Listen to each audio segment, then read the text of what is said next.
there, my name is Kelly Dale with Off the Beaded Path, and this is your Must Know Monday for Monday, January the 11th, 2021. So back in December, I taught a class here in my store on the Starlight ring, and everybody was freaking out. They were like, oh my gosh, why have you never showed this before? And I said, well, I did. Back in 2013, I did a video on the Starlight bracelet. I also showed in that video how to make a ring out of one of the components. But because it's an older video and it's got pushed back, a lot of people didn't even know that there was a ring to go with that bracelet.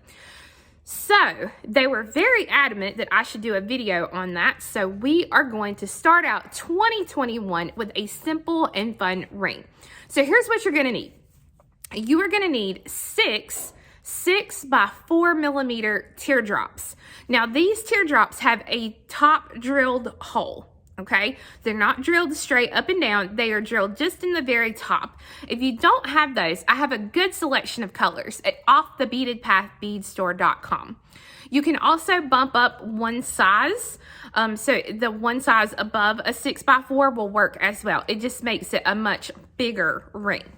You're going to need less than 20 size 8 seed beads and less than 1 gram of a size 11 seed bead. Now, it does not matter whether they are Miyuki, Toho, or check beads. Any of those will work.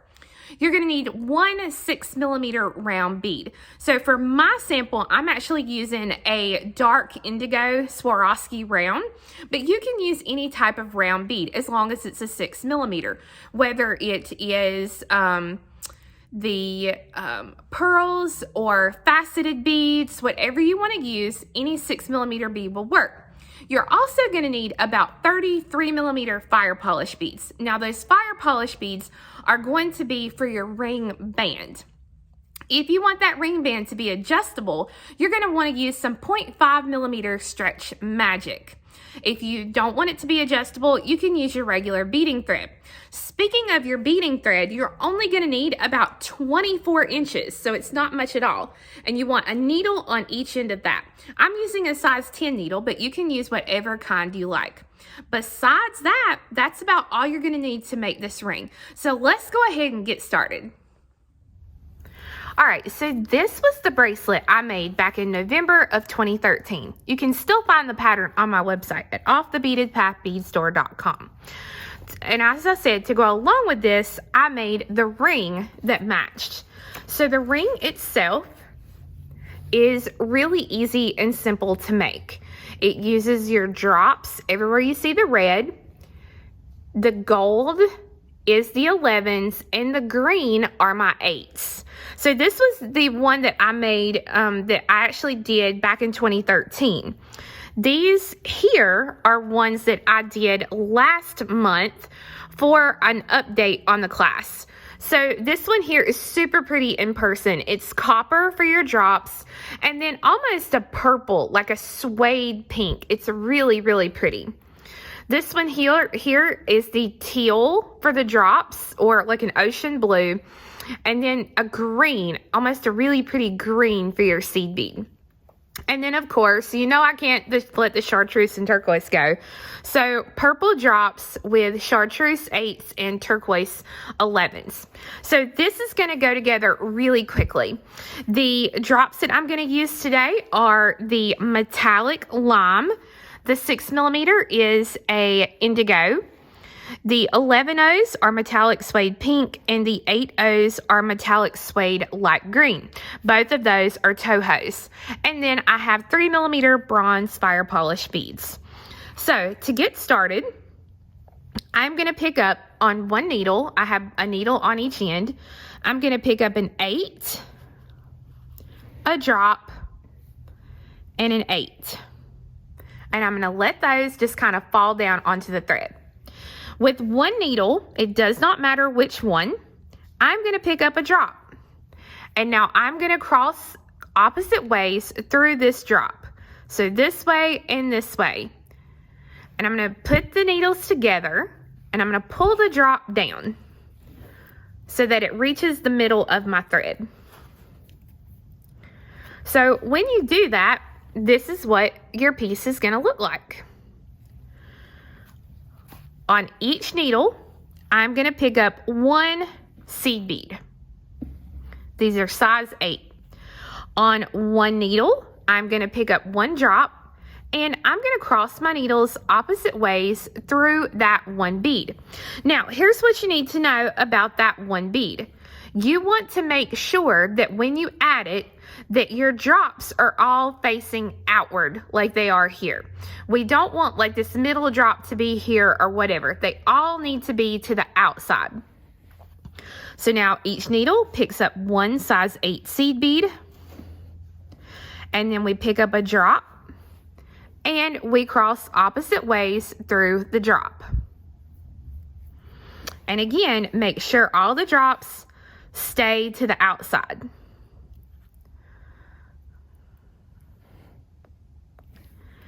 Each needle picks up a size 8 seed bead, and then with 1 needle we pick up a drop, and we cross needles opposite ways through that 1 bead.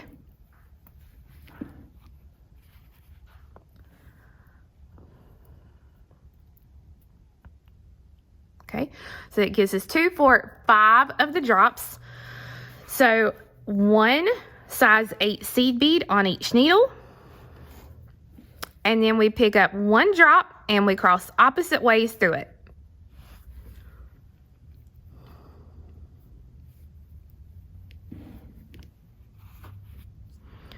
So right now it's going to look like a big blob, but we're going to fix it. So we pick up 1 size 8 seed bead on each needle, and if I pull these apart here where we can see, you can see that I'm coming out of this drop. This is the first drop, this is the last drop. So I'm going to take my right hand needle, it's coming out to the right, and I'm going to cross through the first drop going right to left. And then I'm going to take this left hand needle over here, it's coming out to the left. I'm going to take it through the first bead from left to right. So when I pull it through, and again, make sure the drops are all pulled out when you do it, it looks just like this, and all your drops should be to the outside. Now I'm going to set this lower, my left hand thread, I'm going to set it down, and I'm only going to use the right hand thread. So I'm going to take my needle, it's coming out of this drop, and I'm going to go through 1 bead. It doesn't matter if I go to the left or I go to the right. I'm just going to go through this one to the left. I'm going to pick up 1 round, and my thread is coming out here. I'm going to skip 2 beads, 1, 2, and I'm going to go through the opposite bead, which is this one here. So I'm going to go through that bead left to right, and I'm going to pull it, and you want to kind of push it down into the circle. Now I'm going to go back through that bead again, the round bead, and then I'm going to come back through that size 8 seed bead here, going right to left. This will anchor my bead, and it is anchored on both sides of this seed bead and this seed bead here. So now what we're going to do, if you look here, we've just added all of these, and now we're going to start working into this section here. So I'm coming out of a size 8 seed bead. I'm going to pick up 1 size 11 seed bead, and I'm going to come through the very next size 8. Pick up 1 11, come through the next 8. An 11, come through the next 8. You can see there how that's looking. And I'm just going to go all the way around, plugging an 11 in between those 8s. This is going to help to hide the holes of our drops.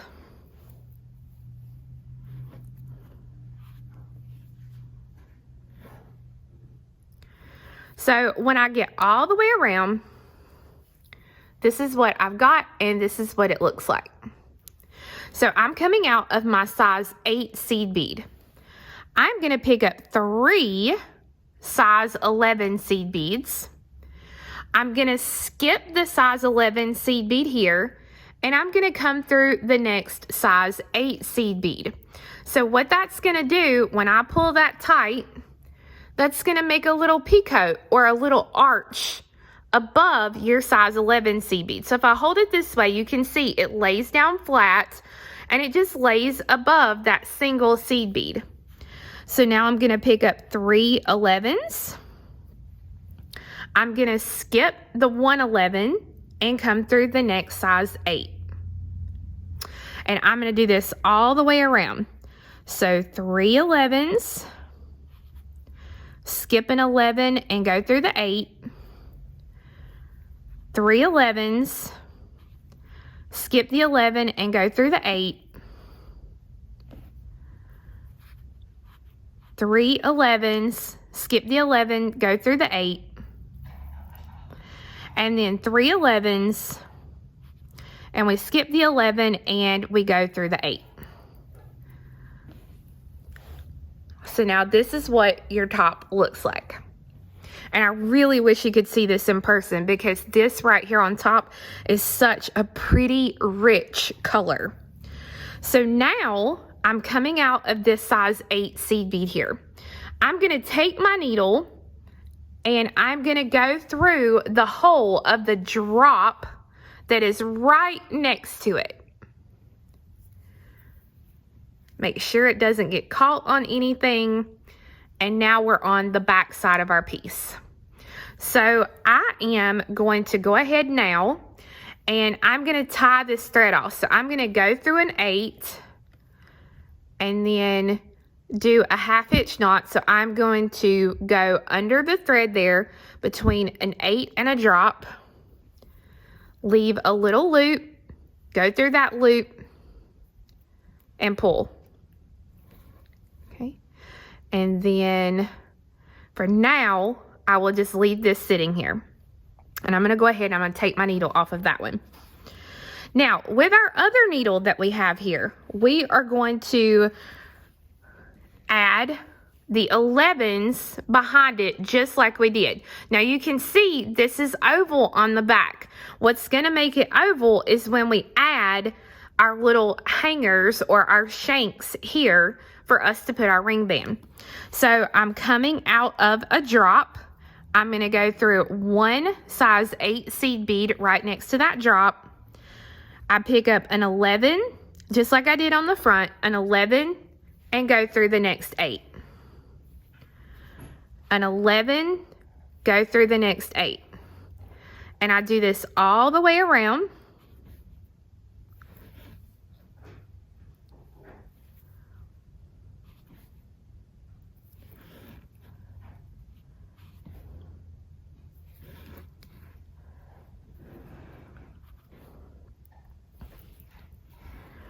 So that once you get it in, this is what it will look like. So again, this is your front, this is your back. So I am coming out of a size 8 seed bead. I'm going to pick up 3 size 8 seed beads, and I'm going to come right back through that same size 8 seed bead to make a circle. And so you can see there, it makes a little right angle weave box. So I'm going to go through and I'm going to reinforce this again. So I'm not going to add any beads this time. I'm just going to go through those size 8 seed beads here. And once I'm happy with that reinforcement, then I'm just going to stitch through the 11s and the 8s to come out of this opposite 8 over here. So almost just like I added that 6mm, we're doing the same thing to our 8s here. We're adding the little ring shanks to the opposite 8. So I'm going to pick up 3 8s.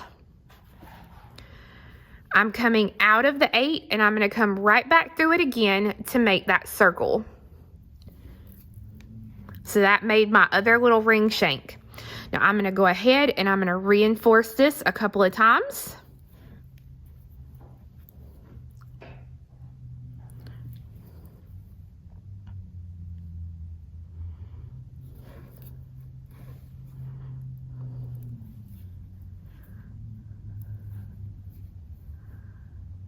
And then once I'm happy with that, I'm going to stitch around to this thread over here, and then I'm going to tie those two threads together. So I'm just going to continue around the outer edge here.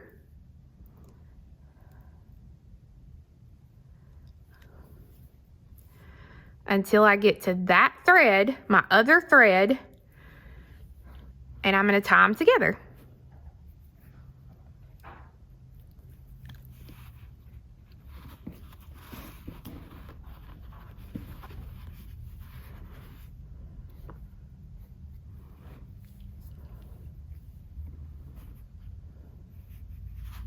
Now that I have these tied and I'm happy with this, I'm going to thread a needle on each end and I'm going to run it through and get rid of these threads. So once you have your ring completely done and you have your little shanks on here, you're ready for your 0.5 stretch magic. So it does not matter which side I start on. I'm just going to pick one end and I'm going to run that 0.5 through the very end here. And I'm going to kind of center it in my threads. And on each side, I'm going to pick up 1 3mm.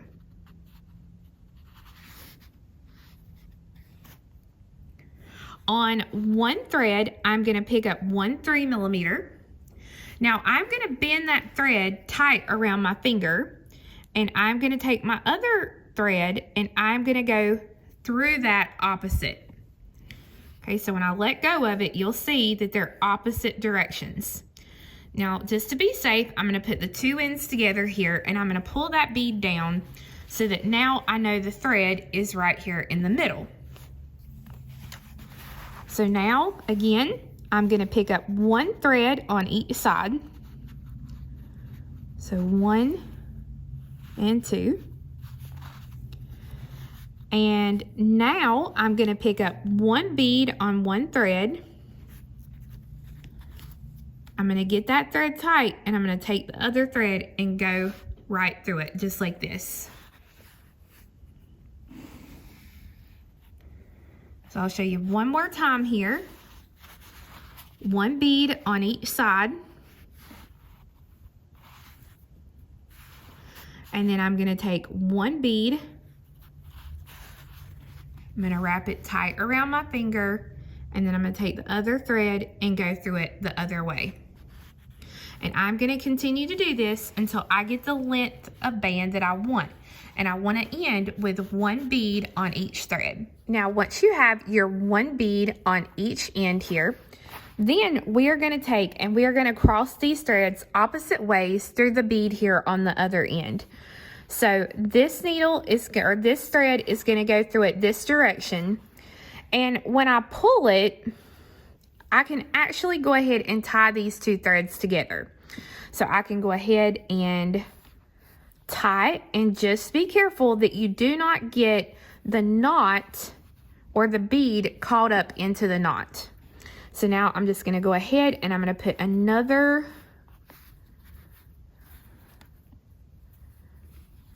couple of knots in there.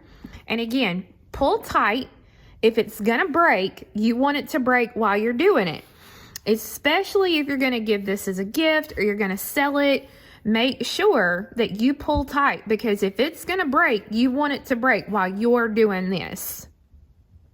Okay, so I pulled it really nice and tight, and now I'm gonna take and I'm gonna trim almost right up to those knots so that now I have the newest ring. So you can see how quick that was. We did this ring in 15 minutes. It was a super quick ring. And again, I have samples, or kits I should say, for this color here, the Limelight. And if you've seen it in person, it's so pretty. It's such a rich color. I've got this one with the purple and turquoise. I've got the copper, and I have the teal. And all of those are at offthebeadedpath beadstore.com. So I hope you enjoyed learning how to make this starlight ring. Again, you can find the pattern and the kits at offthebeadedpath Now, I did want to mention to you, we talked about this in my class that I did here in the store when I taught this ring. The bracelet. If I went back and was to change anything about the bracelet, because I know once you do the ring, you'll probably want to have the bracelet too. One thing I would change is on the bracelet, and let me see if I can find the steps for you so that you can see. You will have the embellishments on the top of the piece, just like I have here. But on the bottom of the piece, I left it blank, okay? I did not put those embellishments on the bottom. With the bracelet the way it is, if I was to go back and to redo this project, I would put those little star embellishments on the top and the bottom, because the way you string them, they turn on the bracelet. So I would probably go back and do those embellishments on the top and the bottom. For the ring, there's no need to put them on the bottom. So just be aware of that. So guys, I hope you enjoyed this video, and I hope that we get to spend lots of project time together this year. So please, please, please make sure to check out my website. Check out all the other videos here on my YouTube channel. And if you're not subscribed, please hit that red subscribe button right below me here, and then ding that little bell so you'll get notifications of all my new videos. So again, thanks so much for watching, and we'll see you again next time. Bye.